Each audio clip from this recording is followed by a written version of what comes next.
दो बयान रल के पाकिस्तान वास्ते बना रहे ने एक वड्डी खबर। पहला बयान है जिहड़ा वो आया है यूएनओ चों और दूसरा जवाब है जिहड़ा वो आया है पाकिस्तान के फॉरेन ऑफिस वालों।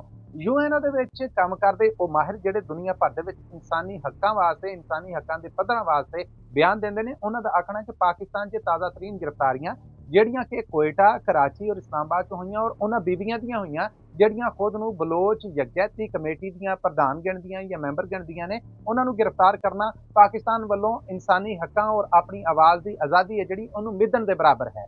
ਇਹ ਬਿਆਨ ਹੈ ਜਿਹੜੇ ਜਦੋਂ ਆਇਆ ਤੇ ਹੁਣ ਤੋਂ ਥੋੜਾ ਚਿਰ ਪਹਿਲਾਂ ਪਾਕਿस्तानी फॉरेन ऑफिस ਦੇ ਤਰਜਮਾਨ ਸ਼ਫਕਤ ਅਲੀ ਹੋਣਾ ਦਾ ਆਖਣਾ ਹੈ ਕਿ यूएनओ ਦੇ इंसानी हक्कां वास्ते या ह्यूमन राइट्स ਦੇ ਇਹ ਜਿਹੜੇ ਮਾਹਿਰ ਨੇ ਉਹਨਾਂ ਦਾ ਇਹ ਬਿਆਨ ਸਿਰਫ ਇੱਕ ਪਾਸੇ ਦੀ ਗੱਲ ਕਰਨ ਡਿਆ। ਇਹ ਇਨਸਾਫ ਵਾਲਾ ਬਿਲਕੁਲ ਬਿਆਨ ਨਹੀਂ ਹੈ।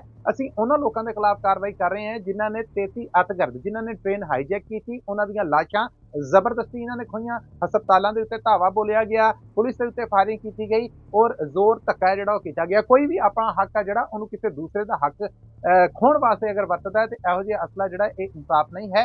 यूएनओ ਦੇ ਇਹਨਾਂ ਮੈਂਬਰਾਂ ਨੂੰ ਇਨਸਾਫ ਦੀ ਗੱਲ ਕਰਨੀ ਚਾਹੀਦੀ। ਇੱਕ ਵਾਰ ਫਿਰ ਦੱਸਦਾ ਕਿ ਪਾਕਿਸਤਾਨ ਨੇ यूएनओ ਦੇ ਇਨਸਾਨੀ ਹੱਕਾਂ ਦੇ ਵਾਸਤੇ ਗੱਲ ਕਰਨ ਵਾਲੇ ਇਹਨਾਂ ਮਾਹਿਰਾਂ ਦੇ ਇਸ ਬਿਆਨ ਨੂੰ ਰੱਦ ਕੀਤਾ ਹੈ।